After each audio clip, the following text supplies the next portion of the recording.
Now here's another tip for the Murphy bed, and some of you have commented that once the bolt is in place on the outside of the gable, if there's no unit going up against the Murphy bed, these are visible, and that's absolutely true.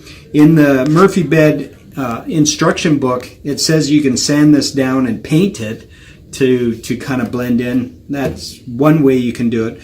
But I thought I'd show you just another way that you can do this is, and I'm going to use a contrasting edge tape just so you can see it, but you can just request a little bit of edge tape it, and it's not much per foot, and whatever color that you're doing the Murphy bed in, and then you can order online a punch, and this is a 18 millimeter punch, and you could probably find it on Amazon. I actually forget where we found this one, but just on a solid surface, you wouldn't want to do it on your good gable, but on a solid surface, you just put that on the edge tape, give it a whack with a hammer, and then you make these little caps.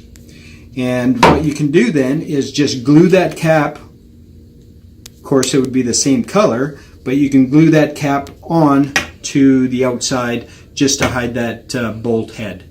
And so that's just another little tip when you're working with Murphy beds. This tip you can also do with any of our products if you don't have a cap that's the same color.